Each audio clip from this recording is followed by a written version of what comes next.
So this is the last flight of my drone before I crashed it into the lake. This drone I'd had for 6 days, so I was having loads of awesome fun right now, just flying it around a local lake and taking some what I think is good footage, but probably need a bit more practice, obviously, as I end up crashing into the lake. So this was the flight. So flying around the lake, being a bit more confident with the drone. Obviously, probably shouldn't really fly over water at all. But yeah, I was just having so much fun, getting some cool footage, and I was probably watching the monitor a bit too much rather than watching the drone itself. So we're coming up to the point where she goes down.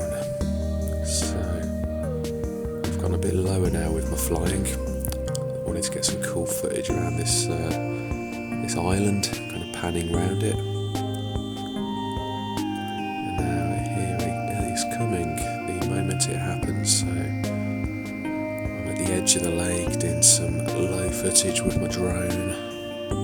There's a cyclist just coming past me where I am over there. And, it happens now. As you can see, I hit an overhanging tree and drone is gone.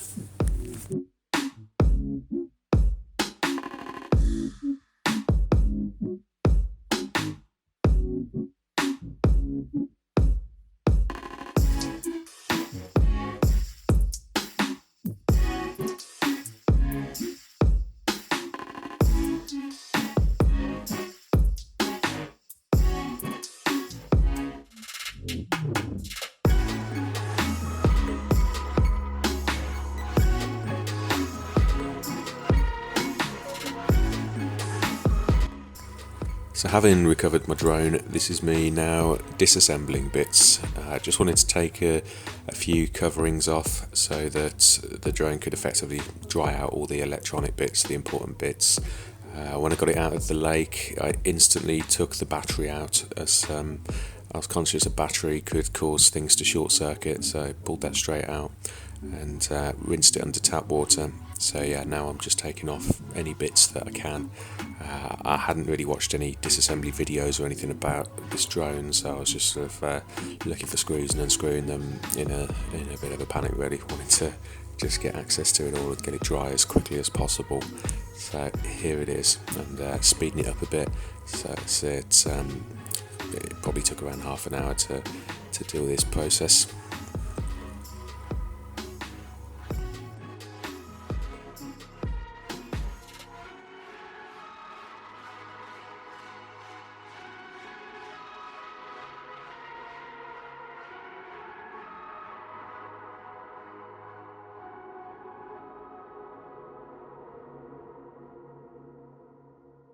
And now I'm just using a hairdryer, drying it all off, and trying to just get it as dry as possible, ready for the next step.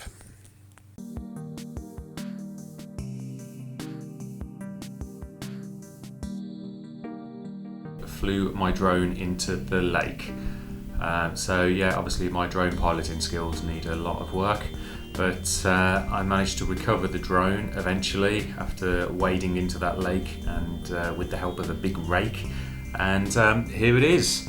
So now at the stage where I need to leave the drone to dry out, and to do that I'm going to pack it into this airtight bag, and I have this, which is used in my car before to defog the windscreen in winters here in the UK when it gets a bit damp. So it's just full of that decadescent sort of stuff, I think it's called. Those sort of crystals that you get with when you buy shoes or anything else like that, but it's like a really big bag of that stuff. So that should absorb all the moisture from the drone, and all being well, it will make it flyable again. So just easy to do. This was the only airtight bag that I could find in my house, so it's a rather large bag for this, but it'll do the job. Pack it all in there. The drone on top of it, I think.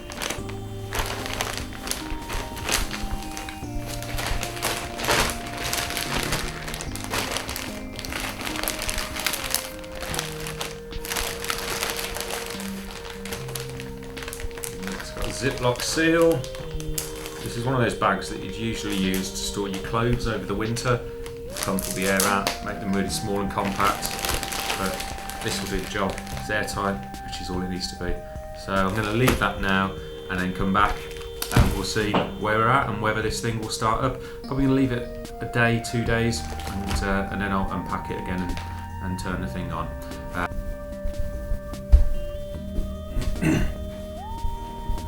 Hey everybody, welcome back. I've left my drone now for 48 hours to dry out in the bag with the decadescent stuff. Here it is. So now is the big moment where I'm going to unpack it and see if this will turn on. As I said in the video previously, which will all be one video on YouTube, so I should just say early on in this video, I mentioned it had been in the water for about 30 hours before I could find it. So I didn't have much hope for saving this drone, but from what I've read on YouTube and what I've read on forums and seen on YouTube, people have had success in bringing their drones back to life, doing similar things to what I did. So I took bits off it to get more access to all the components and hair dried it to start off with. Well, obviously, the first thing I did actually was rinse off all the lake water and then hair dried it and took some bits off to give it a bit of breathing room so it'll dry out. Looks pretty dry. Put the battery in. So no turning back now. I need to put some parts back on it still, but I want to see if it works first. I'm dying to see if this works. Just want to know if I've actually managed to fix it or not. I've got my memory card here, which I will put back in. So you can check if it turns on. Well, that'll be great. And we'll see if it films as well. Button off, but oh, there's a blue light, as we can see. Blue light. Whoa!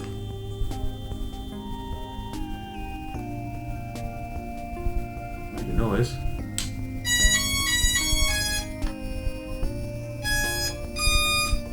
Whoa! That actually sounds like it's going to work. It's making a bit of a high-pitched noise that I don't know if it made that noise before. So let's get the controller on. I just realised I need to get the cable controller to plug my phone. 1 second.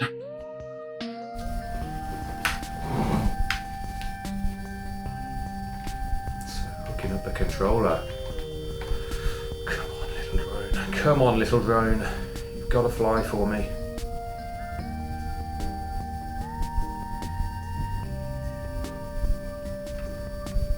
Oh, it's connected.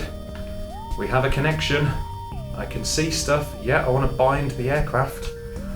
It's not got a fully charged battery in it because I was just too impatient to wait 3 hours for the battery to charge. But also I need to know how to do this. Press the button to take off.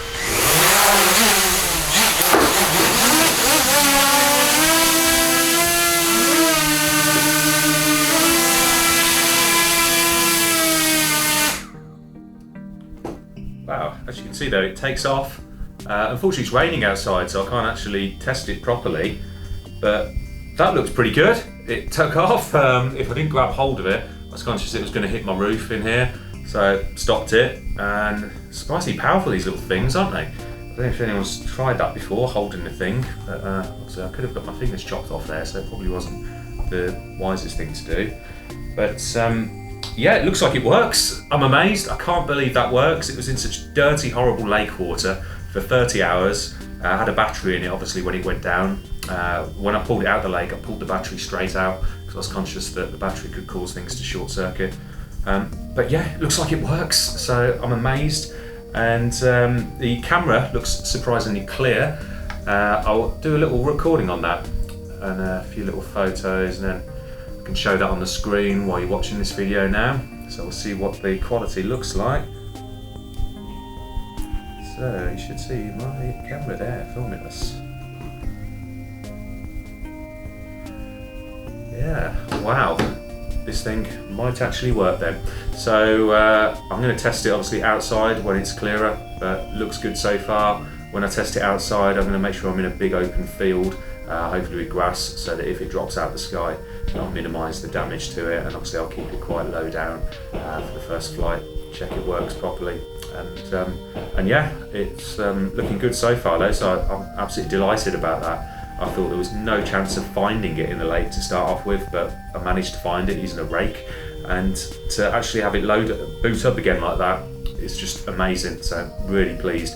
I'd only bought the drone a week before, well less than a week before that it went down in the lake, so it was nearly a really costly mistake having this thing go down in a lake after owning it for I think 6 days. So yeah, to have it boot up now, I'm really chuffed about. So yeah, I'll probably put more up soon. You'll probably see some drone footage on my channel soon as I get this thing back in the air flying properly. But for now, that's everything. So I hope you liked the video. Please subscribe to my channel as trying to get it all to grow here on YouTube, and like my videos, all the usual things that YouTubers say, and join me for my next one. Thanks everyone.